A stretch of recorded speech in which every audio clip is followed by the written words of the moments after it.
Y desde Washington nos vamos a Israel al encuentro de una periodista que conoce mucho de lo que pasa en Washington, pero obviamente ni hablar de lo que pasa en Israel. Ahí estamos en este día 63 de la guerra, 2 meses y un día de ese 7 de octubre. Vamos a ver qué nos cuenta la querida periodista Noga Tarnopolsky. Noga, ¿cómo estás? Hola, hola Miguel, ¿qué tal? Muy bien, Hanukkah Sameach a pesar de todo. Gracias y Hag Sameach a vos también, a pesar de todo. Noga, ¿qué nos contarías? 2 meses muy largos, muy difíciles dentro de Israel en esta guerra que, bueno, se sigue ahí combatiendo minuto a minuto. Novedades que tienen que ver con, bueno, soldados que caen, con los rehenes que aún no han sido liberados, con ayer estos 120 prisioneros de el Hamas que Israel ha tomado. ¿Cómo estás viendo el panorama? Y ya luego te voy a preguntar, obviamente, cómo ves también a los Estados Unidos en su manejo en el vínculo de esta guerra con Israel. Bueno, son varias preguntas. A nivel de lo transcurrido acá en este momento, la situación está realmente muy complicada, yo diría muy dolorosa. El país vivió un shock, uno de estos sustos que no debería serlo, pero igual lo es, porque ayer murió en el combate de Gaza Ujú. el hijo de uno de los ministros de Netanyahu, de Gadi Eisenkot, ex jefe del Estado Mayor del Ejército de Israel, y un tipo que se unió al gobierno a pesar de estar en la oposición. Su hijo de 25 años murió cuando explotó un explosivo que había sido puesto por Hamas en la entrada de uno de los famosos túneles. Y esta mañana la mitad del país se ha quedado pegado a la tele viendo los obsequios, viendo a este papá tan conocido, pero en este momento solo un papá, hablando del hecho de que él mismo fue uno de ellos que dio la orden para esta operación y a la vez él estaba ahí en el sur del país, en el headquarters, ¿no? De la brigada de su hijo por casualidad total, cuando él vio en las pantallas la explosión en la cual murió finalmente su hijo. Entonces, eso ha sido un mini drama, pero de alguna forma toca un nervio porque todos los israelíes se sienten, o casi todos, involucrados y sienten que podía haber sido su hijo. Ujú. Eso por un lado, en lo muy personal. También en lo muy personal, las familias de los más o menos 150 rehenes que siguen están cada vez más desesperadas, están haciendo manifestaciones de Hanukkah con luces en Tel Aviv y eso tiene implicaciones políticas para el gobierno que parece no saber cómo dirigirse a estas familias. A la vez, como decís, está Biden. Para mí, si me preguntas a mí, está haciendo un, un labor casi que deberíamos todos estudiar a nivel de apoyar a Israel en una guerra contra el terror, mientras deja claro que él no apoya a todas las políticas de Netanyahu en sí. Eso incluye la política de este gobierno hacia Cisjordania y también la política antidemocrática de este gobierno. Y eso es una línea muy difícil. Ujú. Eh, Hay muchas presiones sobre Biden, está él mismo en un año electoral y recién hace pocas horas la Casa Blanca otra vez, a través del portavoz del Comité de Seguridad Nacional en Estados Unidos, dijeron que Israel no tiene un deadline, no es un punto de término para esta guerra. Los Estados Unidos apoya a la guerra en contra de Hamas.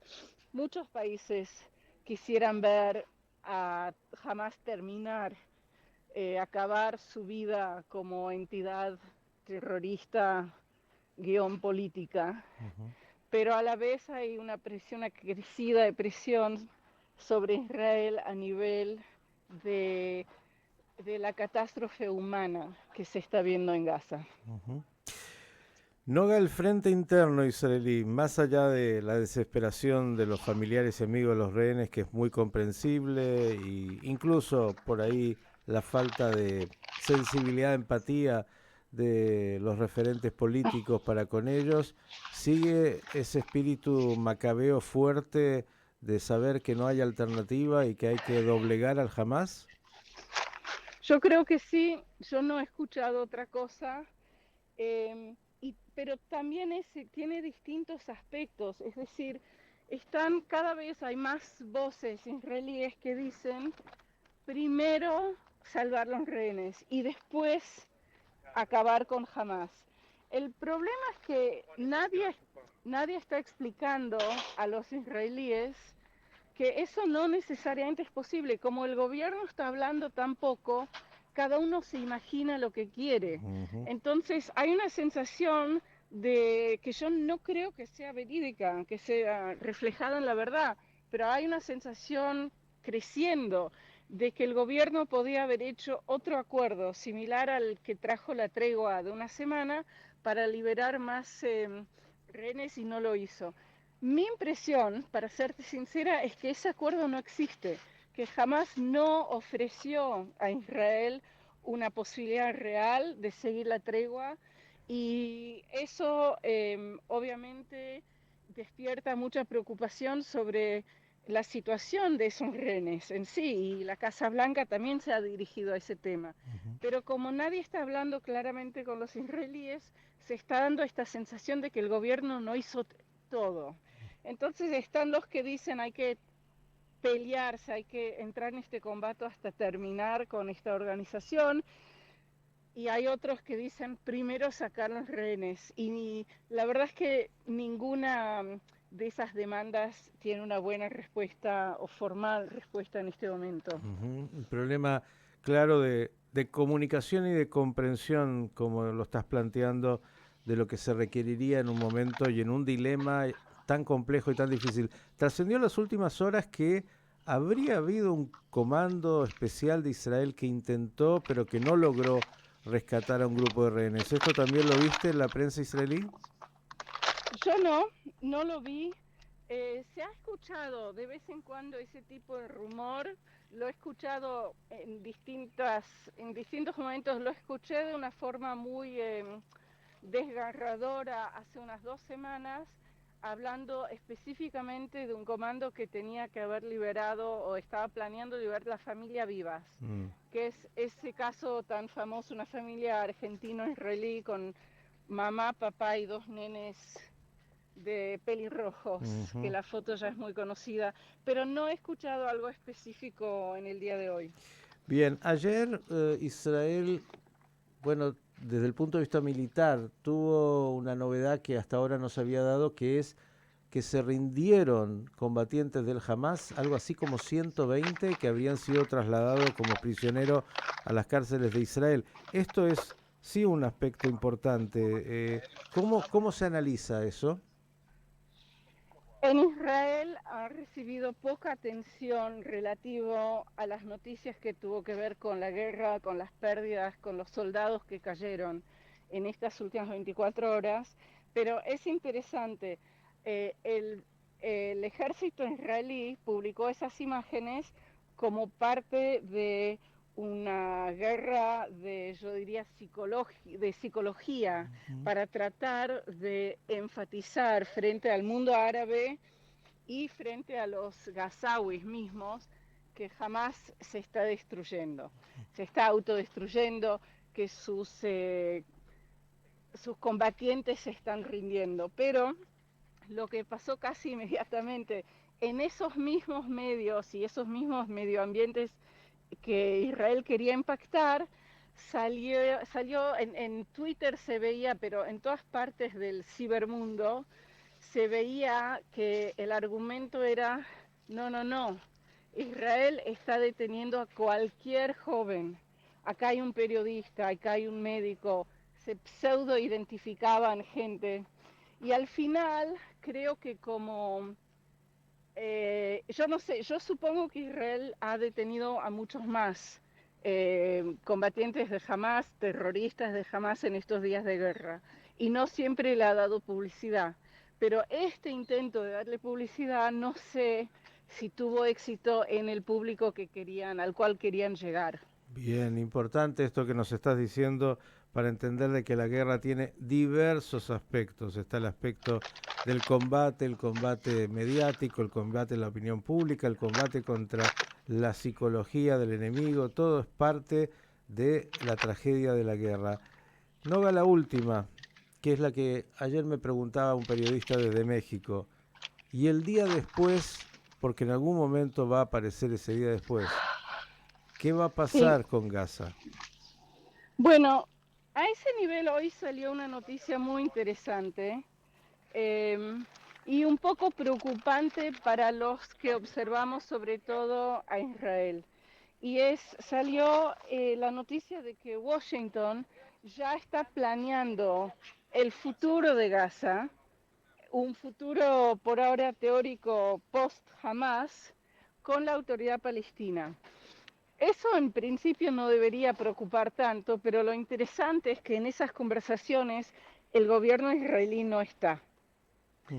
Y eso tiene mucho que ver con una decisión, yo diría, angostamente política del gobierno israelí, en particular su jefe, del primer ministro Netanyahu, que él ya se está viendo como alguien que va a tener que defender la integridad de su gobierno, su legado y su futuro político, y él ha decidido que su lema va a ser: no hay país palestino, no va a haber una Palestina, no va a haber una entidad palestina.